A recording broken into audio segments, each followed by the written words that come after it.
Women have the power to transform this world. We can end crime and violence if we all agree to do one thing: share. Let's share our wisdom, share our time, share our talents, share our finances, but most of all, let's share our love. This is the female solution. Good evening. I'm Chinta Strausberg, producer and host of On the Case. And one of my favorite songs is God is Able. And I know God is able to stop Trump from violating and arresting people and having his ICE agents killing American citizens like this mother. A mother and their children now are motherless. It breaks my heart to see what he's doing to this country. He promised to, years ago, he said that he was going to come to Washington, D.C. to drain the swamp. Well, you know what? He is the swamp. Well, stay with us. We'll be back with more of On the Case right after this.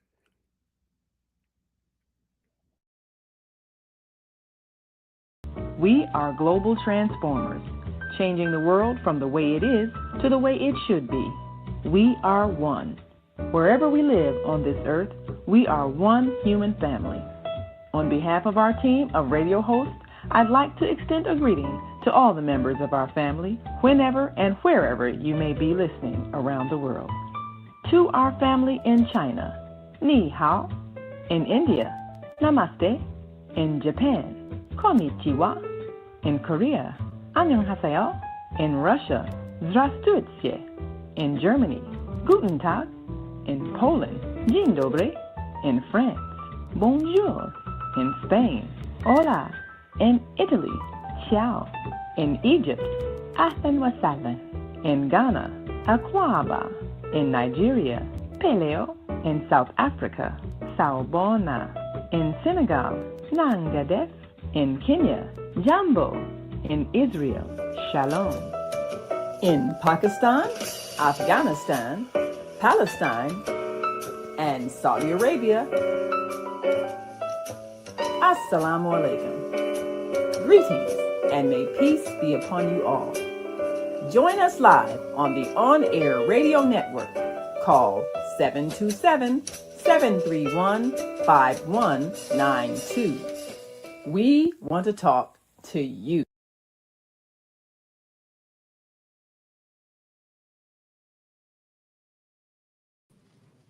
And that is what I want. Peace for America. My God, we need peace so bad. We need Jesus to come back and help us.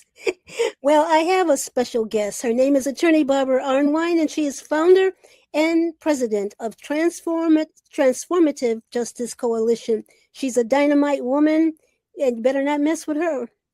She has gone face to face with those MAGA people. And my pastor is Father Michael Flager. He says MAGA stands for Make America White Again. Woo-hoo. And that's what he's doing. Welcome to On the Case. So tell me, how do you feel about what he's been doing? He has vowed to take over Cuba and Venezuela, stole two oil ships. That's piracy. That's against the law. In international law, he's violating every single thing. And he wants to take over Greenland, Cuba, and Mexico. He wants to take over the cartel in Mexico. Was he crazy? What? Is he nuts? There's still mass graves in Mexico of people who crossed the cartel. And he wants to take over them. How do you feel about this? I think that, first of all, thank you so much for having me on the show. Thank you for all the great journalism you do. You have always been a guiding light and such a wonderful person to bring these exposés and knowledge to the masses. Let me say to everyone, it's a pleasure to be here. I also want to say that Donald J. Trump, has given all of you a new word that you need to have learned. If you didn't learn it last year, be sure to learn it this year. And that word is oligarchy. Yes. Everything you see happening It's on behalf of who? The rich. It's on behalf of who? The rich. It has nothing to do with any of us common people other than the fact that they need us to get out the way, or they need us to obey and do what they want done. I think people get confused all the time because they see this man and they think, oh, he's just conservative. He's just boisterous. He's just got too much machismo. That's not the problem, folks. He is about oligarchy. That is a form of government that is only for the oligarchs, the super, super, super rich. 400 million is in their territory range. Billionaire rich. That's who he cares about. And the fact that when he did this Venezuelan invasion, bombing, he had the nerve to get on national TV and say, what was it about, people? He didn't say about regime change. He didn't say about democracy. He didn't say about the rights of the people of Venezuela. He said it was about oil. That's right. Oil. He stole the oil and the ship. Right. And had a meeting with who today? Oil executives. Yes. He's making it very clear that he's about the billionaire class. And the billionaire class, they don't care about us. All they care about is lining their pockets with more and more and more and more money. You got people like Elon Musk wanting to be a trillionaire. Yes. And that's his obsession. They're not obsessed with treating people fairly. They're not obsessed with making sure people have their health care.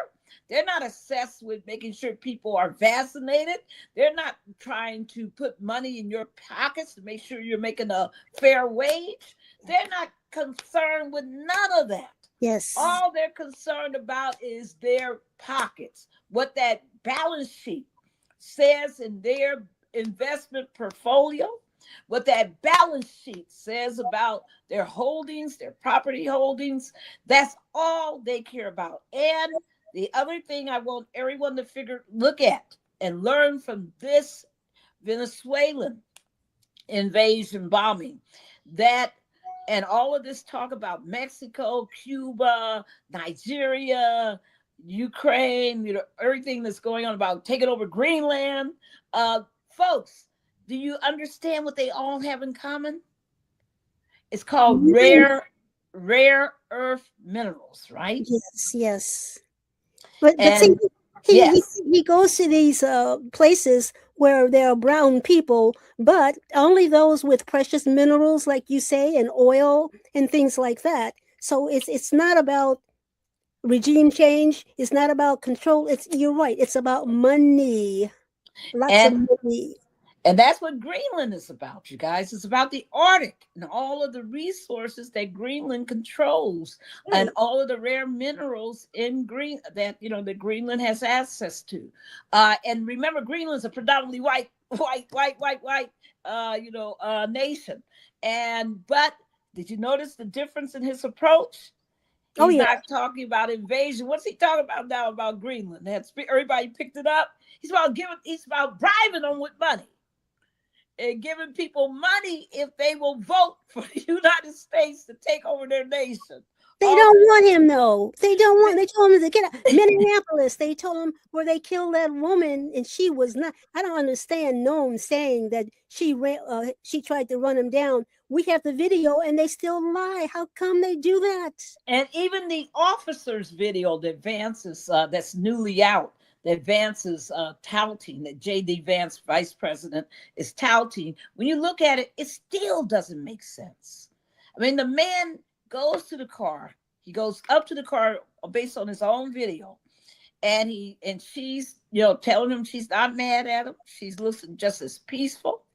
And he goes to the back of the car. Her wife, basically, fusses at the man, but they're not saying we're going to hurt you. We're going to ride over you. We're going to kill you. There's no threat. And basically, once her wife gets in the car, she tries to take off. And at that point, he starts shooting. Now, they're all bringing up this new thing Have you noticed how they always, what's the game book? Come on, I want to walk through the playbook. The playbook, that's right. Okay, so let's talk about the playbook. The first thing is to immediately come to the defense of the officer. We see what everybody's watching right now with Renee Macklin Good. Black folks, we've been watching this for the longest because this is what they do to us, and they're using the identical playbook. The first thing is that they come to the defense of the officer. Good officer, self-defense, trying to save his life, and out here trying to protect the public, trying to save his life. How dare people, be angry with him, or it's usually a him or a her for doing this. Second is they always demean and demonize the victim. They always try to find some way of trying to make the victim look violent, make the victim look like they were engaged in some criminal activity. So Kristi Noem, what did she immediately say? Come on, what was her first thing she said about this shooting, besides defending the officer? She called the victim, Renee Macklin Good, a domestic terrorist. And immediately on social media, all the bots started talking about how she was a domestic terrorist, that she was a white liberal maniac. Started talking about all of these demeaning images and stereotypes. But what else do they do? The third thing they love to do is to start talking about how the poor officer. They start about the officer's the real victim, right? They start in this instance. What are they saying about Ross? Johnson. They're saying that he was traumatized from the incident where he was drugged by a car for 100 yards, and they're saying a year ago or 2 years ago, whenever it was, and that this is traumatizing. But then the obvious question is, if he's traumatized, why is he on the streets? Why would you put somebody who is suffering, in your opinion, from some kind of PTSD? Why would you put him on the streets? So none of this makes sense, but they always come. It's the same game book. It's the same playbook. Yes. And they always are telling us to stay at home, let them investigate. Oh, come on. The Fox is going to investigate the slaughter at the hen house. And they always say, let us investigate. This is the same old playbook. And then they love to delay. But here you have something real new, that because ICE is involved and engaged, they lie. I should have mentioned that that's the first thing. They always lie. Yes. And the big lie here, what did Noem say? Not only did she call a woman a terrorist, she said they got immunity. Said that ICE has immunity. Where did she get that from? Where did she get that from? They have, there are, arguments about some limited immunity that officers have, but it's not absolute immunity.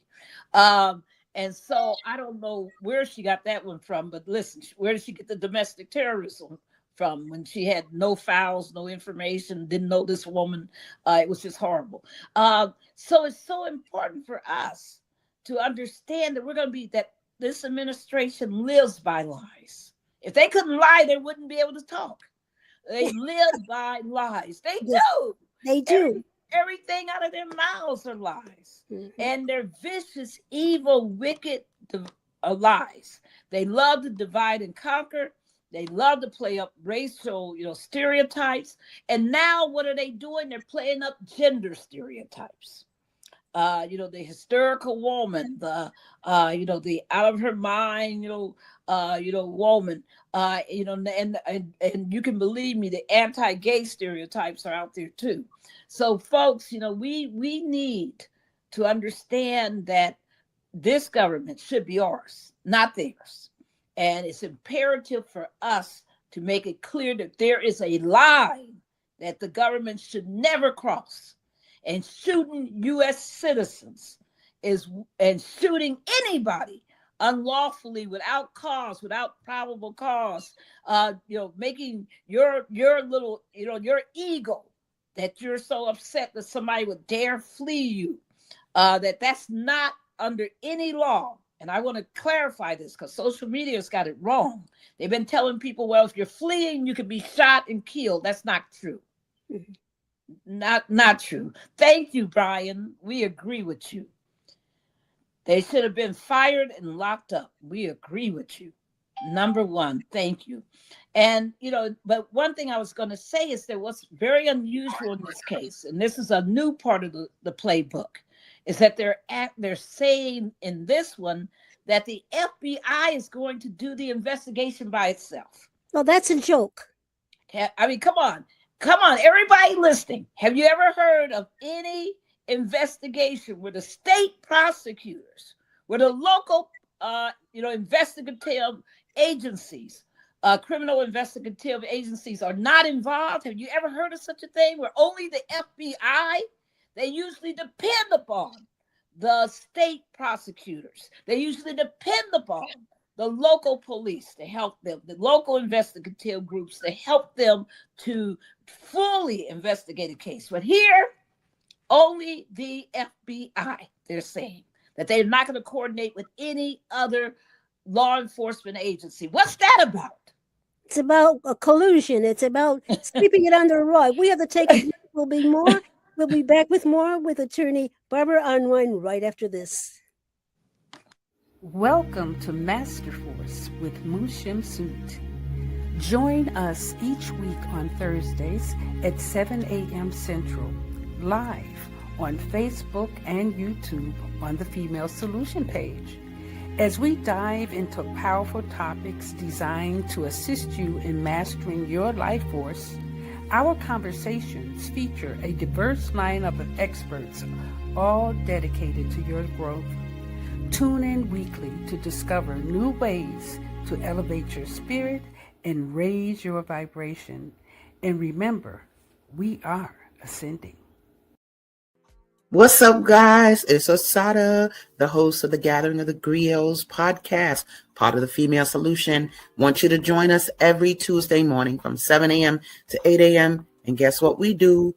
We interview authors of the Soulful Chicago Book Fair. The books, the experiences, the lifestyles, all of it with fervor. So be there right on the Soulful Chicago Book Fair YouTube page or on the Female Solution Facebook page. We look forward to having you and all our literary essence. Peace. We're back. I'm Chinta Strausberg, producer and host of On the Case, and my very special guest is attorney Barbara Arnwine. She's founder and president of Transformative Justice Coalition, and she is not to be messed with, I'm telling you. But attorney Arnwine, what do you think about the prejudging of this whole thing? How is that going to affect the cases? He's been losing cases left and right now, but how? I mean, he did that with New York. Remember about the 5 boys? Prejudging. Yes. And they were innocent. Yes. And he was talking about executing them. He was talking about hanging them. He was talking about asking people for money. Giving them awards of money if they could prove that they, that they actually committed this crime. All of these things, folks. This man, the difference, Chinta, between the man we're talking about today and the man back there in the Central Park 5 lies, the lies he ran then. He's not stopped lying, folks. But now there's something wrong up here. Yes. Something, it's not just the morality. I mean, Epstein is about immorality. It's about exploiting and sexually assaulting and criminally assaulting young girls. This is about something worse, is that he's beginning to not be, if you notice, he's stuttering, stammering. Dementia. Yes, you got it. There's something wrong, folks, if you don't see it. And what's the most dangerous thing? What is the most dangerous thing you could think about when you think about a household? The most dangerous thing is a child having a gun, right, Chinta? Mm-hmm. You don't want a child with a gun. Why? because they're immature.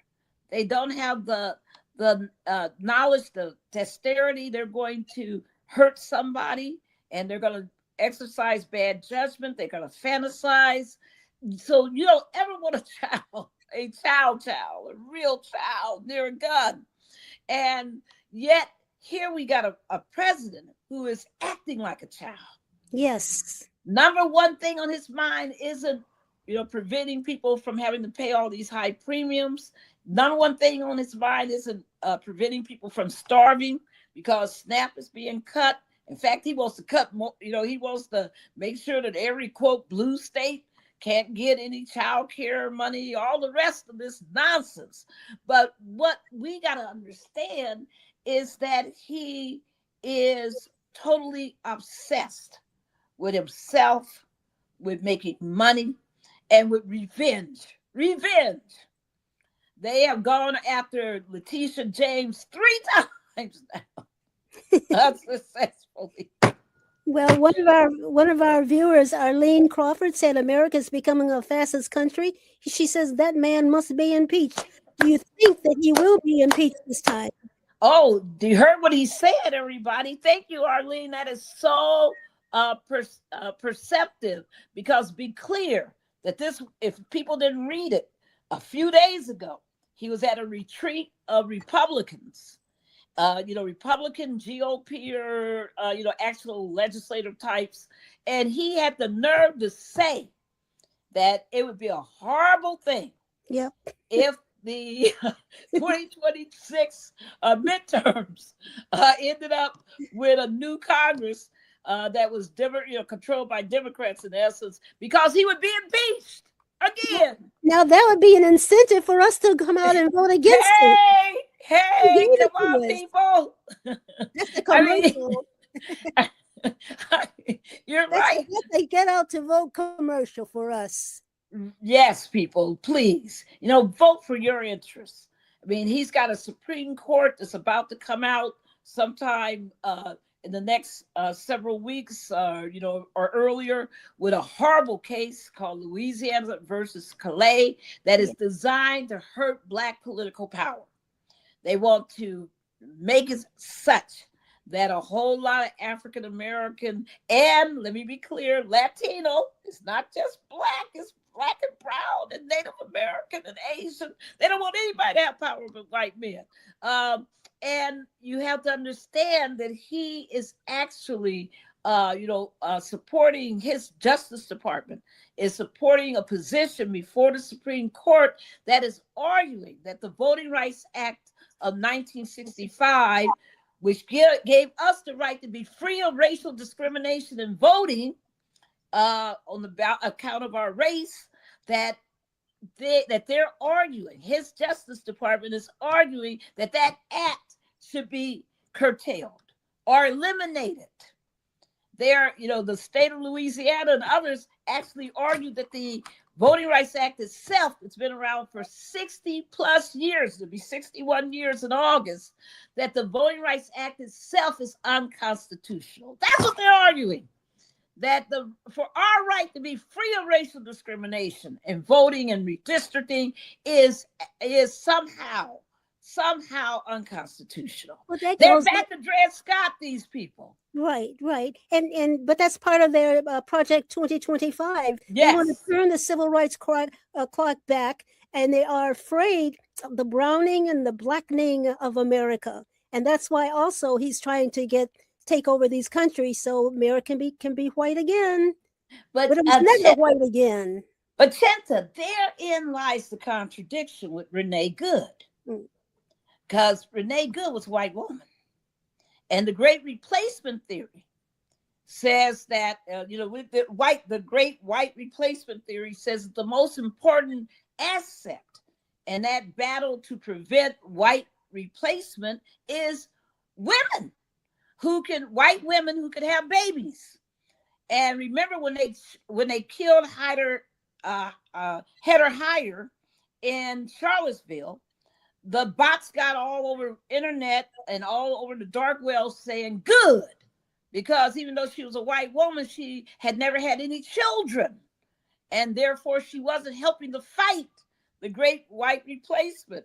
And so, interestingly, here's a white woman who had what? 3 children. Three. Right. But they hate her because of her ideology, because she had the nerve to want to protect somebody brown. She had the nerve to want to be against their MAGA ideology. And it's like they, they used to call people in lovers.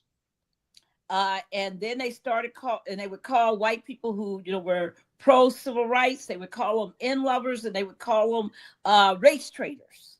And in their equivalency, she is a race traitor. So they have tried to, to dehumanize her in that way too, that she's not, totally on their side. So it's wicked. It's wicked. I keep telling people that this crew that's in the White House right now, if you haven't scoped them out, please do, because your, Otis Moss III has totally told you who they are. They are eugenicists. They believe in their genetic superiority. They believe that they are genetically superior. They got this delusional mess in their head, because there's no way on earth that Elon Musk is superior to many of the people that we know, including a Barack and a whole lot of other folks, or even has the moral efficiency or belief of somebody as beautiful as Reverend Jesse Louis Jackson Sr. We just gotta understand that in their opinion, not only do they believe that people of color are inferior, they believe poor white people are inferior. But how could they think they're intelligent when they make so many stupid mistakes? Like, Right. Noam is the dumbest person. Isn't that the one who shot her own dog? Right, right. I mean, who does that? But when you see her, all dolled up, bringing all these hairdressers and people to doll her up before she goes and take pictures before prison camps, you realize that's sick. That's real sick. That's real sick, people. That kind of narcissism that you see in Trump and in Elon and all of these people, it's runaway insanity. And I've been telling people since last year, and Otis Moss, the third, warned everybody that they want Greenland. If you've been reading, Peter Thiel wants Greenland, and and he's even different. It's not just about the rare earth minerals. He wants to rule it. He wants to govern it. So it's just. And why do you think J.D. Vance, the first international trip, one of the first international trips he took was where? To Greenland. Remember? Yes. And all of this is their obsession. I just think that we have to be honest about, what's happening. But what I want everyone to know, I hope you will all say one thing constantly: not in my name. Mm-hmm. Not on my watch. Not people in my name. Yep. Don't invade their nations in my name. Right. So, this man, he's just, I believe it's a cult that they have, because they all act the same. They say the playbook, the Republican playbook. I've been saying this for a long time, but my fear is that you've got a demented, diminishing mental president who has his finger on the nuke.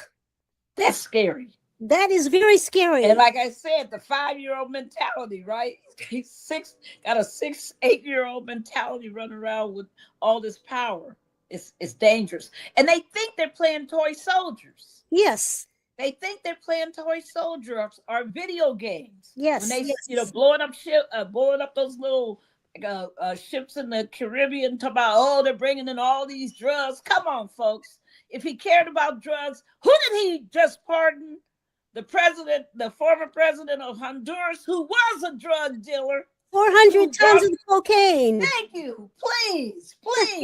Ain't no cocaine growing in Venezuela. Cocaine is might pass through Venezuela sometimes, but cocaine is not a Venezuelan thing, but they got all of you believing that. Just like you believed many, many years ago in the Libyan death squads. I mean, they can make you believe anything because they will lie to you. And if you're not critically thinking, if you're not examining them, if you're not looking and reading your Bible about the evil or powers and principalities, if you don't understand what you're up against, you can fall for it.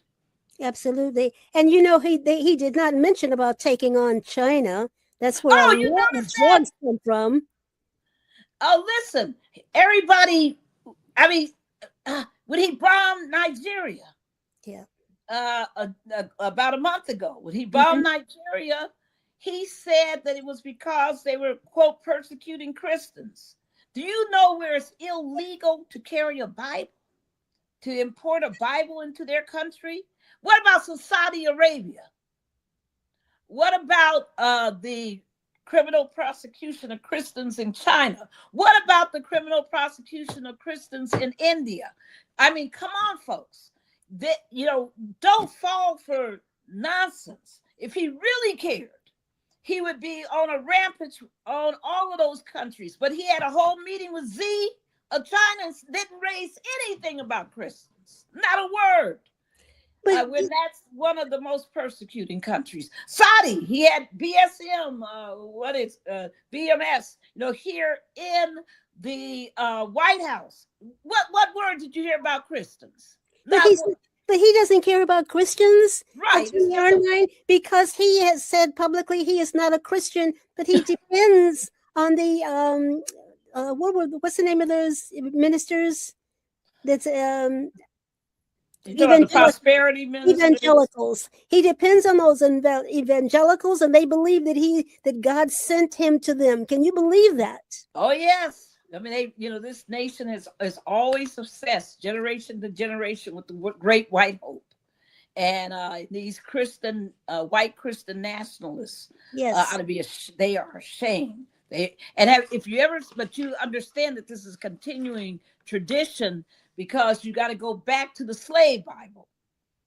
Take some time wherever you are, people. Look up the slave Bible and find out what that slave Bible was. What was it? Oh, it was a Bible with about 14 books in it. Interestingly, guess what's not in the Bible, Chinta? What book of the Bible do you think is missing in the slave Bible? I don't know. Try Exodus. Okay. Try almost the entire Petrarch. The first 3 books, because they don't want to talk about no anti-slavery anything. So they took, free, let my people go, all that stuff. So they have, only the, Timothy and only a couple, books in it that talk about, being obedient to, servants being obedient to their masters and blah, blah, blah. And that slave Bible not only was used in the U.S., it was used all over the Caribbean. And probably throughout the African diaspora, there are different versions of the slave Bible. But when you see it, what really strikes you is how thin it is. And because they excluded any book that talked about freedom, any book that talked about, human equality, any book that talked about freedom. So I just think that you have to, really look at all of this, folks. So, it's so much to look at. It's really a lot to look at with this man. But I'm still afraid of him getting us involved in a war, because he's alienating us from our allies. They think he's crazy. They talk about him. They talked about him before when he was in the office for the first time. But it's scary, because you've got France. And what they're doing now is forming their own coalition. We are no longer the world's leader. Right. And it's because, he's the other evil is that, global movements are real. And there's a real global movement of authoritarians. Yes. And authoritarianism is a fascism. is a requirement for oligarchy. How you going to have a few little rich people ruling everybody? You got to have some kind of, force of power. You got to have some kind of ability to stop people from, teaching and fighting against your illegal and unlawful, unconstitutional policies. So there's this movement globally towards authoritarianism. And what we got to do as the U.S. citizens is we got to be part of the global pro-democracy movement. And that means we are, and the pro-liberation movement, and the pro-racial justice movement. It's global, folks. Anybody who wants to give you the kind of, we just going to do it here in the U.S., don't be deceived. You got to fight wherever you can. You got to have allies. W.E. Du Bois knew that. Marcus Garvey knew that. Frederick Douglass knew it. Come on. We got to be clear about our fight and who we are. I mean, look at that map, that beautiful Africa. South Africa, we fought, with Mandela, with the ANC. People got to understand that some of the most genius works in the world have come out of this beautiful continent called Africa, but they lie on it. Not only do they lie about our history, they don't want anybody to teach it.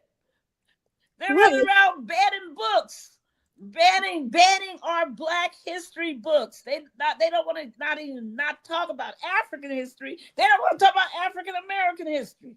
Don't want you to know there was a Ruby Bridges. Don't want you to know there was a Rosa Parks. Don't want you to know these things. I mean, these people are so backwards. And so I want to be clear. We've been talking about a lot of forces. Oligarchy is a ruling theory that they're driven by. They believe in this genetic madness, this eugenics madness. They are driven. A lot of their followers are driven by white supremacy, supremacist thoughts, with underlying the whole notion of the great white replacement theory. But they're also, as I was, talking about, they're driven by, authoritarianism. They're driven by just playing, and oligarchy, of course, is all about playing greed and no respect for the planet, no respect for climate justice, no respect for anything. And they're driven by, some of them are driven by patriarchy. So they don't want women in power unless they're Christy Nolan or Pam Bondi, who's going to do whatever they say do. They're lapdogs. Huh? They're lapdogs. Thank you. That's a great word. I think we have a caller on the line, Brian. Uh-oh. Yes. Hello. You have a question, Brian? And I was calling to attorney. You're the attorney, yes. Correct? Yes. Okay. What is your, if I may ask, what is your legal expertise? What legal? He wants to know, what is your legal expertise? Oh, I'm a multi-decade lawyer who was trained at Duke University Law School, and I head up the Transformative Justice Coalition. Used to head up for many years the Lawyers Committee for Civil Rights and the Law, one of the largest civil rights legal organizations in the country. And I work and specialize in voting rights, but I have a huge background in African American history and a strong background in economics. She's brilliant, Brian. I've known her for years. Okay, you're right. I believe it. Yes, I believe it. Okay, what I would like to do, if I could get your, we can exchange contact information because I'm an advocate myself. Oh, thank you. All right. You can leave it with our engineer. I'm sorry. You can leave it with Dr. Naima Latif. She'll take it and give it to her, okay? Okay, yes, I'll definitely do that. Okay, I appreciate your time. Thanks for calling, Brian. But Brian, I'm so glad Brian called, because Chinta, he raised something that is so important. Did you hear what he called himself? He's an advocate, and he's an activist. Folks, what I really want to say to everyone out there, Don't be telling me that you're so depressed that you're going to sleep all day and all night. Don't tell me that there's nothing that can be done about this, so you're not going to do anything. Don't tell me that. You know, what I really want everybody is to be a Brian. You know, be an advocate, educate yourself, Yes. unite with others, protest, be part of the movement, but vote. And I need you to be right now. Right now, I know it's January. I know the elections, the final election is in November. I'm quite aware. And I know that some people don't have midterms until, late, but I know the March midterm is coming up for Illinois, right? March 17th. March 17th. So what I want you to do is when you look in that beautiful mirror in the morning and you see yourself, tell yourself that I am a voting rights advocate. Tell yourself I'm a champion. Tell yourself I'm going to make the difference. Tell yourself that. Speak power into your life. Speak power into your being. Don't let anyone try to disillusion you. Don't let anyone discourage you. Yes. Don't let anyone disempower you. You should be saying right now that on election day, I'm not only am I going to be at the polls, but I'm going to bring those other people with me. Not, the most powerful woman in 2017.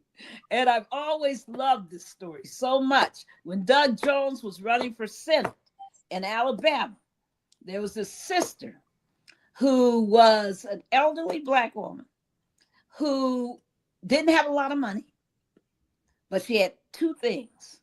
She had a car and she had gas money. She took scores of people to vote. She gave them rides. She found out where, people who needed rides, and she picked them up and gave them rides to the polls. That is my kind of advocate. That's a person who said, I'm going to start right where I am, and I'm going to make a difference right where I am. If your church isn't registering voters, if your church isn't talking about people voting and getting out there, find a new one, and or you started in your church. Make sure you have a voting rights ministry within your church. Yes. It can be part of your social justice ministry, whatever, but be part of that. Your organization, your Divine Nine, what are they doing? Are they making sure that people are registering? Are they making sure that people are voting? Are they supporting Rise to the Polls? Are they supporting all of these efforts to make sure that people can vote? If you're in one of those states where they got these voter IDs, are you working with vote writers and others to make sure that people have their IDs? I mean, come on. This is the time where you can make the difference. You're needed in this moment. You're not superfluous. Don't let anybody just act like, somehow you're some kind of debris. You are here because God put you here in this moment. Just like we got the evil of Trump that we got to fight, we got the reality that the good of people who are good must be manifest. We must do the good deeds, do the good works, run the good race. And March 17th should be a day that you get even with what he has done to us. It's a get even day. So what do you think about Representative Danny Davis said that Trump is trying to be a dictator like his mentor? And I said, well, who is his mentor? And he said, Putin. How do you feel about that? Oh, I mean, Putin is part of that, what I talked about, the global authoritarians. But the problem with Putin is that I believe, and I know a lot of people do, that Putin has some hold over Trump. I do it's too. It's not just blind admiration. That there's some, we know that he was stupid enough to go to Russia. We know it was during the time he was doing all this outrageous, sexual interactions, unwanted to women. We know that there's other stuff that was going on, and we don't know what, but we know one thing, that the kind of how he just bows down to Putin when Putin the red carpet. Hey, and people, Russia has nothing nowhere as close to as powerful as the U.S. Don't get food. I mean, the leading powers in this world are China, India. And then when it comes to size, army size, etc. Don't be fooled by all of this. Taiwan has more intellectual, technological power than Russia will ever have. South Korea, come on, don't be fooled by his bowing down to this man. Something's out of whack. Something's wrong, because Putin ain't nothing but a murderous dictator. But they act like they're lovers. I do. They just act like they're lovers. Dictator. But think about it. One thing I always say about Elon Musk, he's a mass murderer. When he destroyed USAID, made that his number one goal to destroy USAID, he knew that African people would die. The fact that they're now saying 9 million people have died or more will die because of what he did, he knew that. In fact, the projection is that it's going to be higher than that. He knew what he was doing. That's mass murder. I don't care what you call it. And you run around admiring these people that are demented, hateful, cruel. And you got the nerve to say you're a Christian. Please, people. Renee Macklin Good was a Christian. Renee Macklin Good was a mom. She was a poet. She was a writer. She was an artist. She was a person who deserved to be alive right now, like so many other people, like Philandro Castile, like George Floyd, like so many other people who deserve to never have their lives taken from them. Eric Gardner, so many people, Sandra Bland, you can talk about, just all the Black and the list goes on. Right. We have to take a break. We'll be back with more with attorney Barbara Arnwine right after this. Hi, I'm Naima Latif, and if you're watching this, that means you're one of the 4.6 billion people from around the world who are using an electronic device to talk to people. In these times, people are using the internet to talk to everybody. Friends, neighbors, family members, co-workers. People are on their cell phones and computers all day long. Now, if you're in business, that is great news. That means you can sell your products and services all day long and never have to leave your home. All you need is a media connection, somebody to connect you to an audience. And that's why I'm talking to you today. We produce programs, and our audience members are people who shop. They buy clothes, food, beauty supplies, cleaning supplies, home repair, transportation services, childcare services. Whatever you're selling, they need to buy it. We're your media connection. Just follow this link, and tomorrow you can sit back and relax at home while your business is making you money. Soulful Chicago Black History Book Fair. Hey family, this is Charles Humphrey of MCH Publishing, and I'm here with Ashada, and we at the Soulful Chicago Book what? This is the Soulful Chicago Black History Book Fair, slamming. We getting down in Hyde Park. Just run it down, my sister. Just tell us, for the people, a little bit about what we're doing here today and why.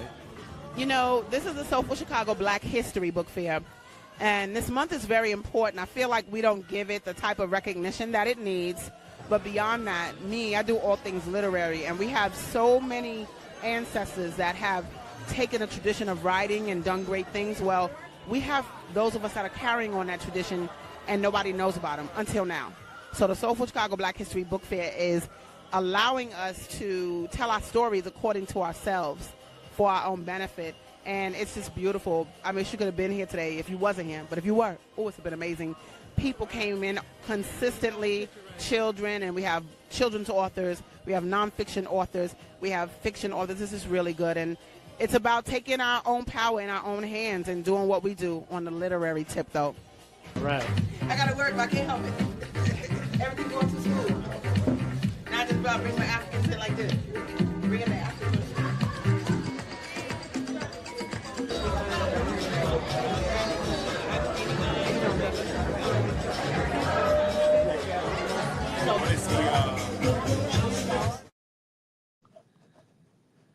And we're back. I'm Chinta Strausberg, producer and host of On the Case. My very special guest is attorney Barbara Arnwine, and she is founder and president of Transformative Justice Coalition.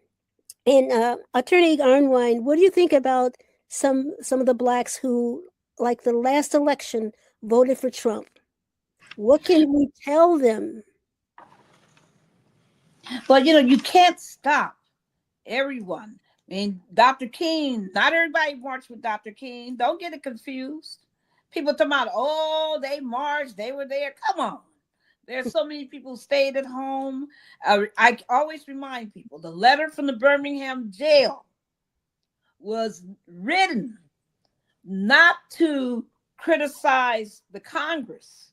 It was written to criticize those people who were telling him not to march, who were telling King not to march, not to be active, who were, gradualists, incrementalists. We need to understand that you're never going to have 100%. But what you need is those who are committed and true and will fight for your rights.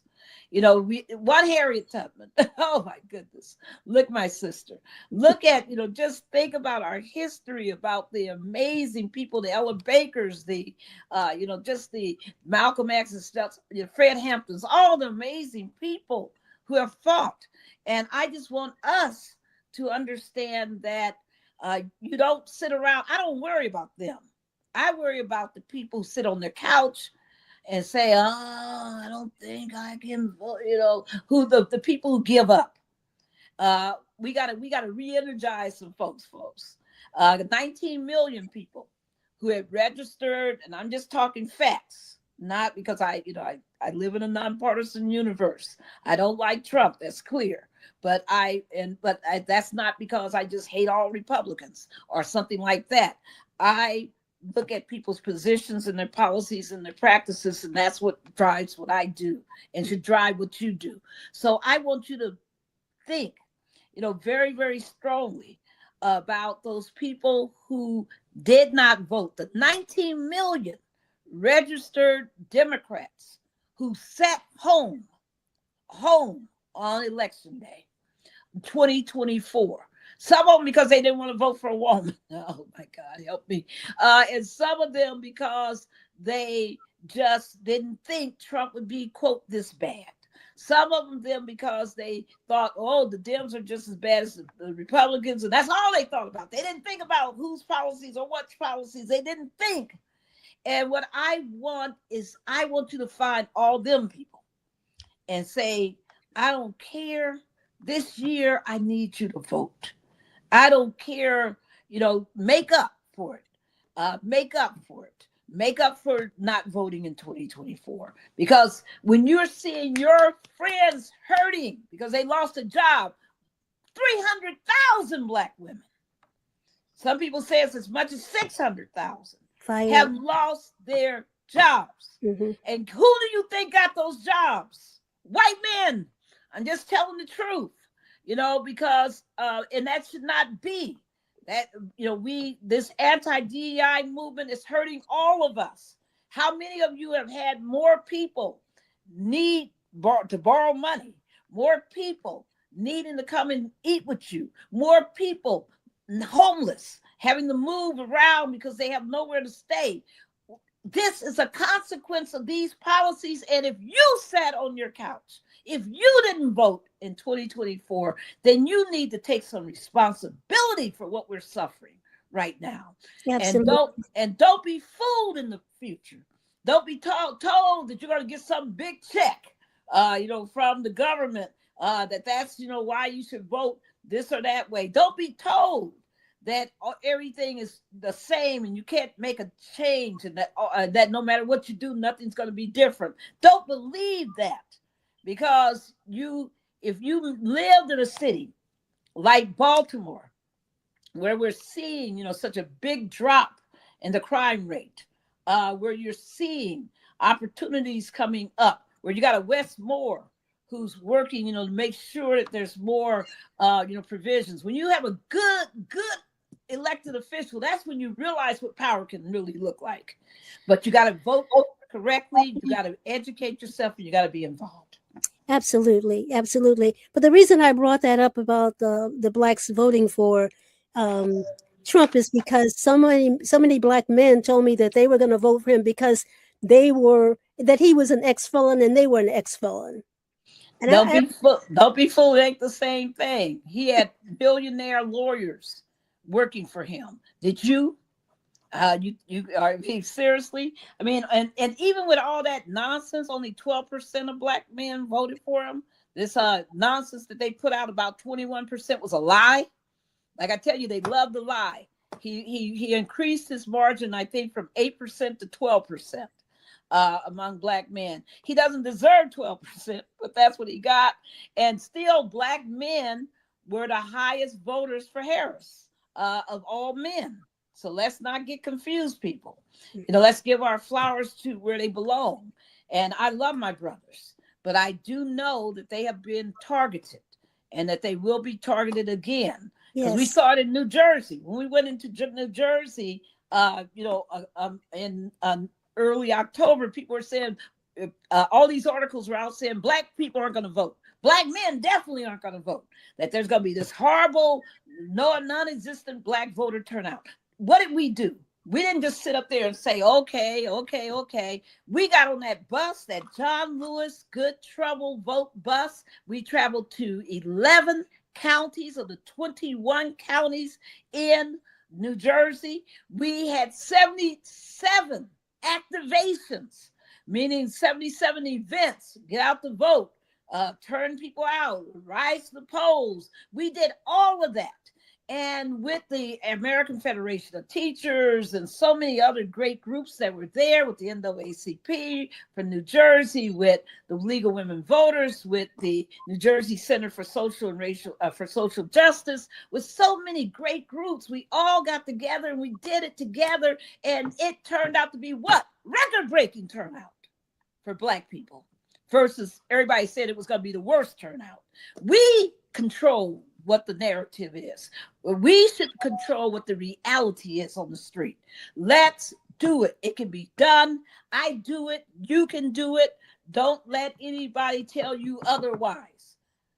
Okay, we have about 2 minutes left. What are you going to be doing? I know you're going to be making trouble for somebody.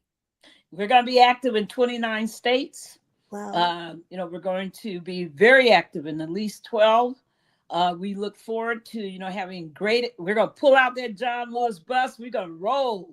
Look for us in a whole lot of places. And I just, if I may, in concluding, can I give a shout out to my co-leader, Darrell Jones? Yes. Attorney Darrell Jones, for all of what he does, to your Chicago-based beautiful people who work so closely with Transformative Justice Coalition, Janita Dawkins, who's on our staff, who's located in Chicago.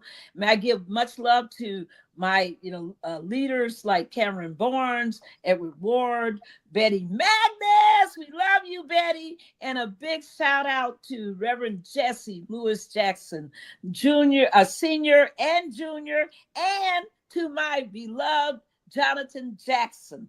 Thank you for all that you do. Much love to you. You inspire me. And I'm grateful to every single person who is out there trying to make a difference. And when are you coming to Chicago? We've got less than 60 seconds. As soon as I can, because I'm overdue to come back to Chicago. So I'm hoping it'll be, if not this month, next month. Attorney Barbara Arnwine, thank you so much, President and founder of the Transformative Justice Coalition. I appreciate your coming on the case and look forward to seeing you again very, very soon. With the big bus. You got it. Thank you, Chinta, for all that you do. Thank you for all your sharing of knowledge. I love it. Thank you. You're welcome. And I'll see all of you next Friday, I'm sorry. And I do have a guest for you, and I'll let Dr. Lateef know about who that person is. But right now, I'm going to say goodbye to my good friend, Attorney Barbara Arnwine. Thank you so much, Barbara. Thank you. You're welcome. We've come to the end of our show today. If you missed any broadcasts, go to our website for the audio and video archives at www.thefemalesolution.com. On behalf of our team of radio hosts, I'd like to thank all of you who participated in today's discussions. And to our global family joining us from all around the world, we say thank you. To our family in China, xie xie. India, Dhanyavad. Japan, arigato. Korea, kamsamnida. Russia, spasiba. Germany, danke. Poland, dziękuję. France, merci. Spain, gracias. Italy, grazie. Egypt, shukran. Ghana, madasi. Nigeria, eshe. South Africa, ngiyabonga. Senegal, jareh. Kenya, asante. Israel, toda. Pakistan, shukriya. Afghanistan, tashakur. Saudi Arabia and Palestine, shukran. Assalamu alaikum wa rahmatullahi wa barakatuhu. Thank you, and may peace be upon you and the mercy of God and God's blessings.